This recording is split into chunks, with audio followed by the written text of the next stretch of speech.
नमस्कार। जन media TV के खास प्रोग्राम जनता के प्रतिनिधि में आज हमें प्रयागराज और ये खास मौका है। आज मदर्स डे भी पूरे देश में, पूरे विश्व में मनाया जा रहा है और इस खास मौके पे आज हमारे साथ हैं डॉक्टर मान सिंह यादव, जो कि एमएलसी हैं प्रयागराज को झांसी स्नातक क्षेत्र से।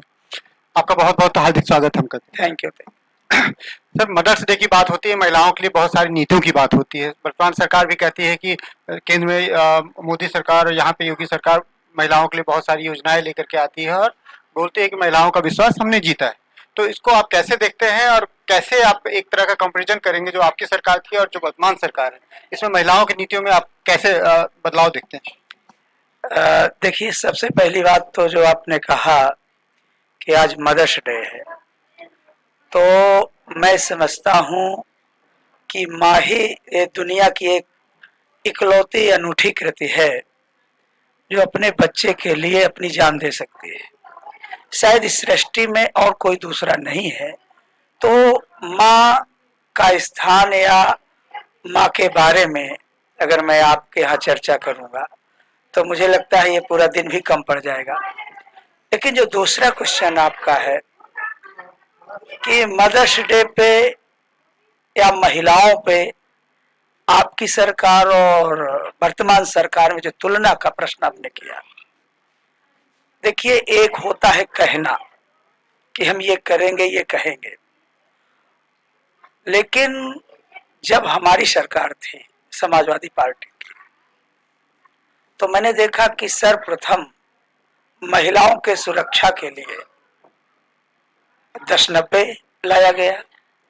और 10-90 कोई साधारण चीज नहीं थी। 10-90 महिलाओं की सुरक्षा के लिए एक माइलस्टोन कह लीजिए, मील का पत्थर साबित है। और माननीय अखिलेश यादव जी यहीं नहीं रुके, उन्होंने महिलाओं को, बच्चियों को स्वावलंबी बनाने के लिए, आप देखिए, कन्या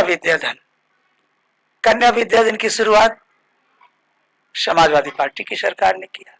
तो एक तरफ उनको प्रमोट करने के लिए, स्वावलंबी बनाने के लिए हेल्प किया जा रहा है कन्या विद्याधन के माध्यम से, लैपटॉप के माध्यम से, और दूसरी तरफ उनको सुरक्षा प्रदान करने के लिए 10-90 100 डायल जैसे एक आधुनिक टेक्निक इजाद की जाती है। तो अगर मैं ये कहूं कि अगर भारतीय जनता पार्टी के पास अगर ऐसा कोई कार्य का तरीका या कोई कार्य वो किए हो तो जरूर मुझे भी बताएं और जनमानस को बताएं।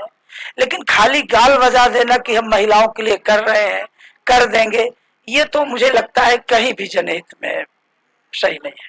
हाँ, आप समाजवादी पार्टी की सरकार के अगर कार्यों को देखेंगे, जो चाहे वो गरीब महिलाओं के लिए लोहिया आवास की बात रही हो, चाहे कन्या विद्याधन की बात रही हो, चाहे 10-90 की बात हो, बहुत सारी ऐसी योजनाएं हैं जो आपको धरातल में दिखेगी और आज शायद उसका असर भी आप लोग समाज में देख रहे होंगे।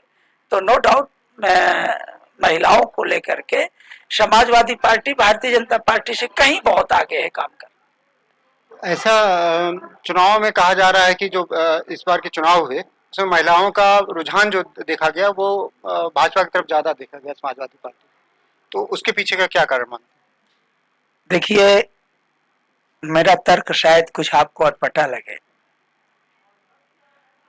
अगर किसी व्यक्ति को अफीम का लती बना दिया जाए और फिर कहा जाए कि ये बहुत अच्छी चीज है, तो मुझे लगता है मुझ जैसा बुद्धिजीवी तो इसका समर्थन नहीं करेगा।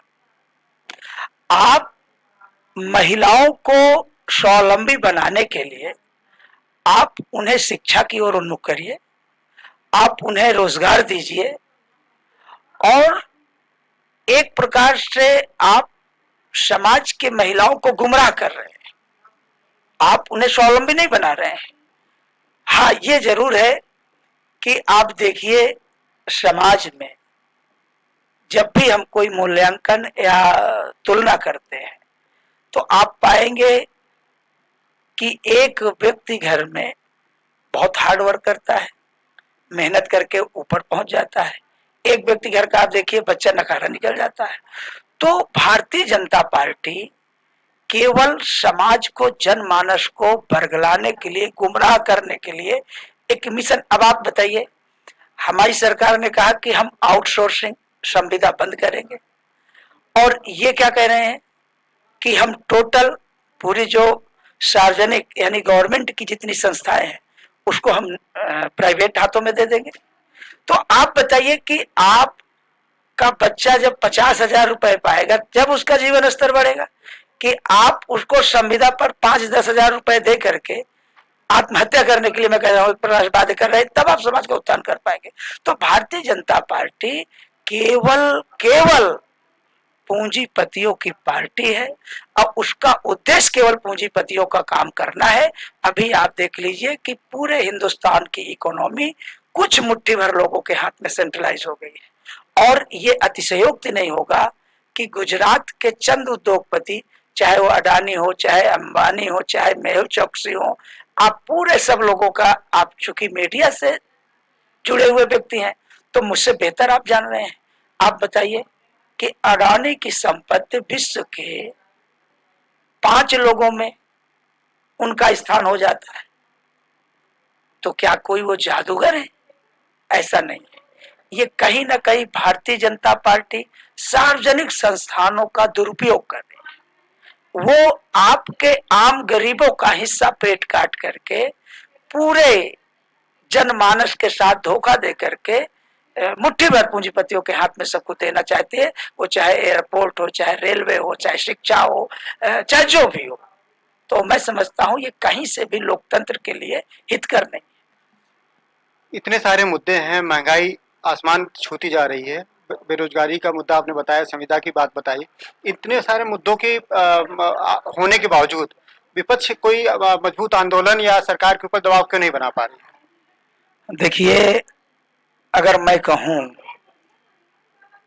कि महंगाई मुद्दा है कि नहीं, ये लंबी बहस का मुद्दा हो जाएगा। आप सिर्फ माननीय नरेंद्र मोदी जी की क्लिप उठा करके देख लीजिए। उन्होंने कहा कि महंगाई के नाम पर कांग्रेस मां बोलने के लिए तैयार नहीं, ये देश के साथ धोखा है। तो जब आप 60-65 रुपए लीटर आपका डीजल पेट्रोल बिकता है, जब आपका 300-400 रुपए गैस का सिलेंडर का दाम रहता है, तो आपको धोखा लग रहा है, आपको महंगाई नजर आ रही है। आज की ताजा तरीन बात है कि 50 रुपए गैस सिलेंडर का दाम आज ही बढ़ गया है। आप बताइए कि आफ्टर इलेक्शन डीजल पेट्रोल का दाम आप सैकड़ा पार कर गया। तो कुल मिलाकर के ये बहरूपियों की सरकार है, केवल धोखा देने के लिए, जनता को गुमराह करने के लिए। इनको पता है कि आज हम डीजल पेट्रोल का दाम बढ़ा करके कल हम इन्हीं को आपस में धर्म के नाम पे, राष्ट्र के नाम पे बांटेंगे, भावनाओं को भड़काएंगे। तो कहीं ना कहीं ये जनता के साथ छल है और धोखा है, हम इसका समर्थन नहीं करें। उत्तर प्रदेश की अगर बात कर लें तो उत्तर प्रदेश में प्रमुख राजनीतिक दल आप हैं, ठीक है। जनता ने आपको दिया हुआ है मुख्य विपक्षी दल का मौका भी। इन मुद्दों को जन आंदोलन के रूप में ले जाने में कहाँ पे दिक्कतें आ रही हैं और क्यों नहीं बना पा रही समाजवादी पार्टी की एक मजबूत विपक्ष दिखे? क्योंकि चुनाव के बाद देखेंगे तो आंदोलन और जो लोगों का इन मुद्दों का समर्थन होना चाहिए वो कहीं ना कहीं कमी दिखती है। ऐसा नहीं है। चुनाव के बाद आप देखिए, अभी कानपुर में कल हमारे जितने एमएलएज हैं वो पूरा महंगाई का विरोध करने के लिए बाकायदे रोड पर, आप देखिए आज भी सोशल मीडिया के माध्यम से पूरा देखेंगे। और जो सरकार का लॉ एंड ऑर्डर है, अब आप देखिए कि एक बच्ची के साथ रेप होता है ललितपुर में, 13 साल की बच्ची रहती है, नाबालिग रहती है, और वही बच्ची जब फरियाद लेके जाती है थाने में, तो थाना इंचार्ज उसका रेप करता है। इसके खिलाफ तुरंत माननीय अखिलेश यादव जी ललितपुर जाते हैं। तो ऐसा नहीं है। समाजवादी पार्टी अन्याय अत्याचार के खिलाफ, महंगाई के खिलाफ माननीय अखिलेश यादव जी के नेतृत्व में एक ठोस रणनीति बना करके शुरुआत भी हो गई है और सड़क पर उतरे भी, इसमें कोई दो नहीं। भाजपा का दूसरा कार्यकाल शुरू हो चुका हुआ है, बहुत सारे वादों के साथ ये नई सरकार आई थी।